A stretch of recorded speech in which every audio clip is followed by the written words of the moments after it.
You're trying very hard to speak in Spanish, but it's not working. I know. To be honest, no one is scared. I'm definitely not scared. So, like Shakun said, he turned into a social recluse. He was sitting in his room alone and apparently speaking in Spanish.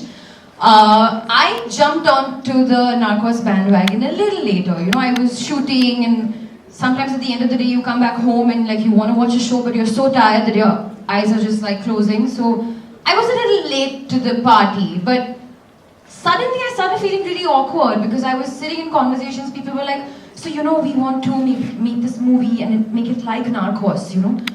What about this idea? We can do it like a show, like Narcos. You know, that character, like Narcos, like Narcos, like Narcos. And I'm like, oh my god, just keep quiet. Everything is about Narcos. This reference is just going out of hand.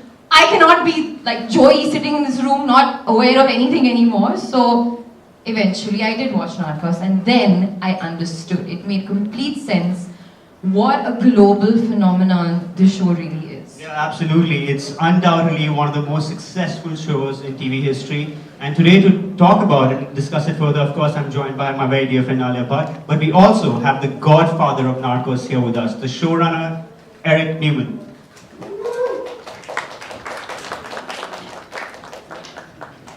Eric, welcome to India. I think we should sit in the middle and we should sit around you. Yeah. Hello. So, Eric, this is your second trip to India. This is my second trip. I was here December of last year for a movie called Bright, Right. which we publicized here, and it was a lot of fun.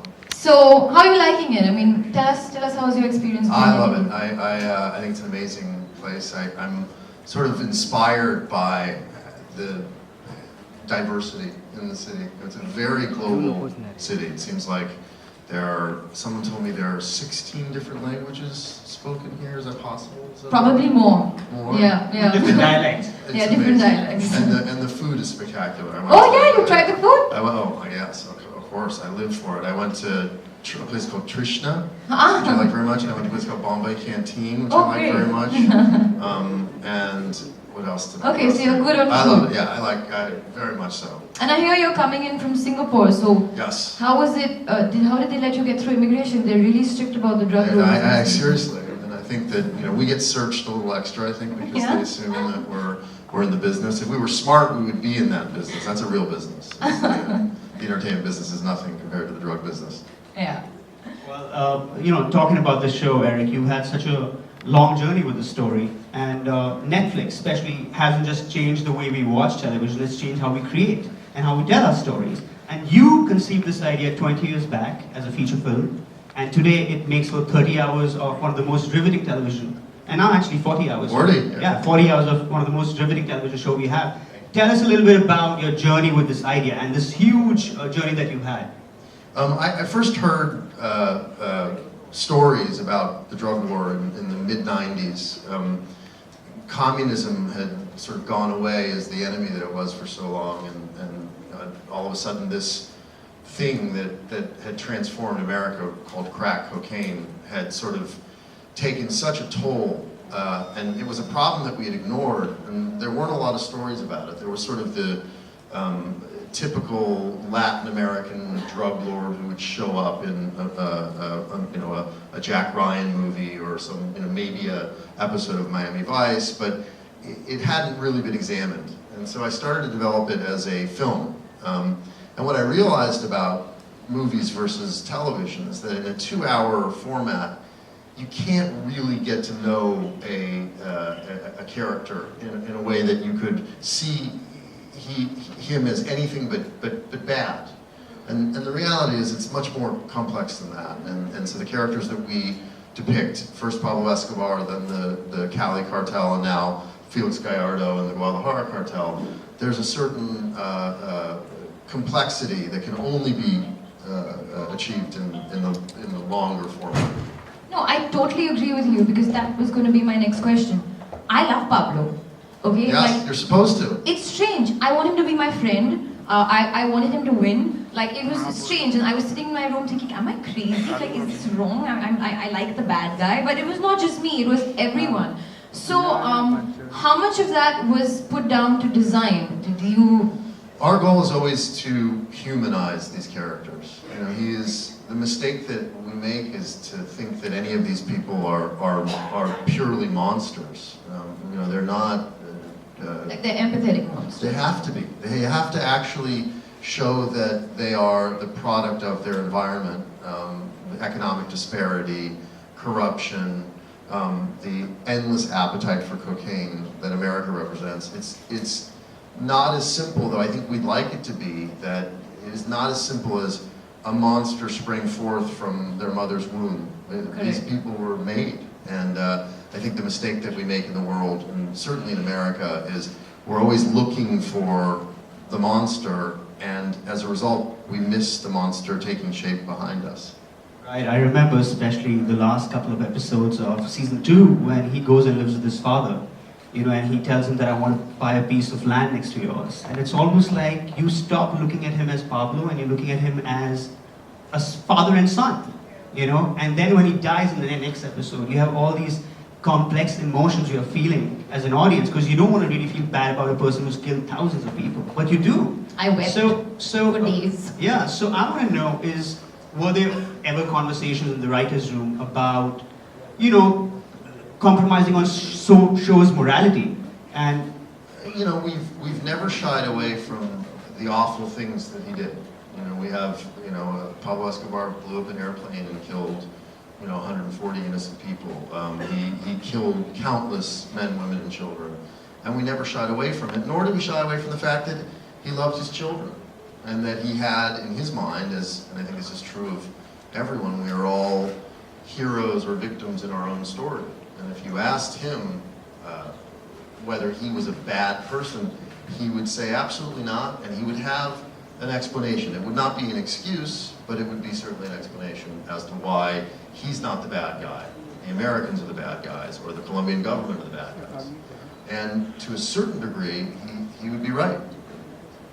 yep, and Pablo's gone, and hopefully, and actually I'm sure world's a better place without him. I agree. And, You do, as much as you hate to see him go, you also know that you need to see him Absolutely. go. Yeah. Absolutely. And They all meet the same ending. They either die in a hail of bullets, or they end up in a jail cell for the rest of their lives. right. And now talking about season 4, you know, we've seen the first 2 seasons with Pablo Escobar and Medellin Cartel, 3rd season with Cali Cartel, and now the 4th season, Guadalajara Cartel?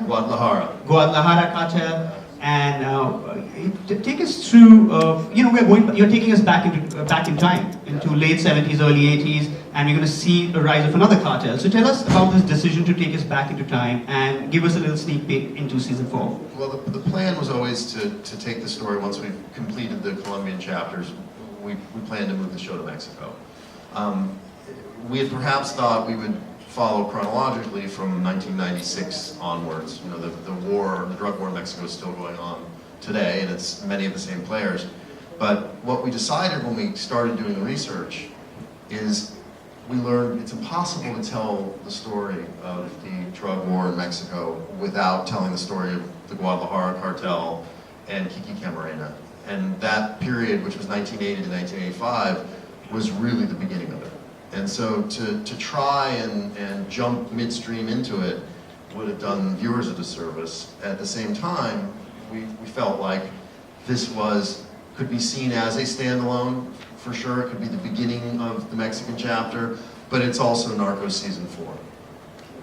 So do you think people who haven't watched Narcos yet, I don't think that many of them really exist, but those who haven't, they could start with season 4 and then go back and move forward chronologically? Absolutely. You do not need to have watched seasons 1 through 3 to watch season 4. In fact, you could start season 4 and then watch seasons 1, 2, 3. Okay, so I just want to know honestly, because something that constantly gets thrown to me when I'm doing interviews is, you know, do you feel fear? Do you feel, were you anxious to play this character? Were you anxious to do this? My big question to you is, we as an audience get very attached to, you know, the protagonists, the locations. How do you feel when you're moving from season to season? Like when you finished season 2, you knew Pablo was gone. Now, what was the big challenge that you faced?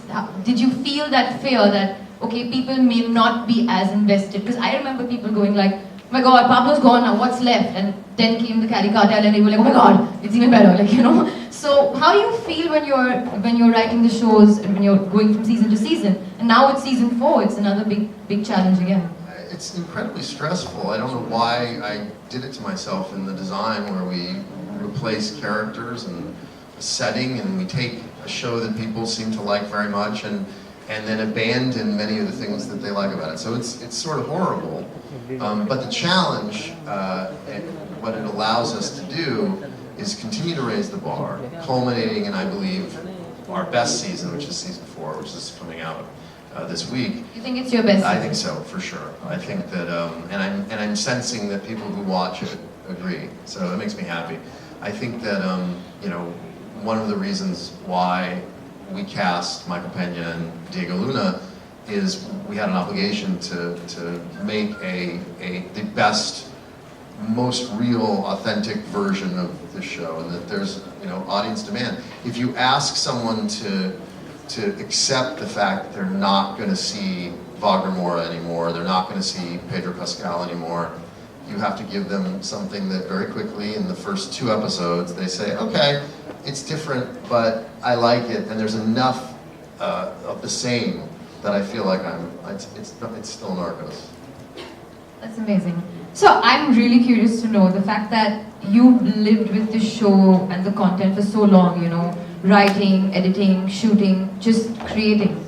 How do you feel when you watch your own show? Are you able to enjoy it like an audience, like feel the thrills and edge of the seat kind of feeling, the way we feel, you know, by biting our nails and heads off? Like, do you feel that way? I watch the show and I mouth the dialogue around, but I don't do that actually. You know, I've now seen it so many times. It's hard to experience it with anything but exhaustion. But you're able to be objective. Yes, I know it's pretty good, and for me, you know, the only times that I've had real success in my career, it's when I've done something that I wanted to see as opposed to something that I thought other people wanted to see. And Narcos is very much a show that if I had nothing to do with it, unless I absolutely hated the people that were involved and I couldn't bring myself to watch it, I would watch Narcos religiously.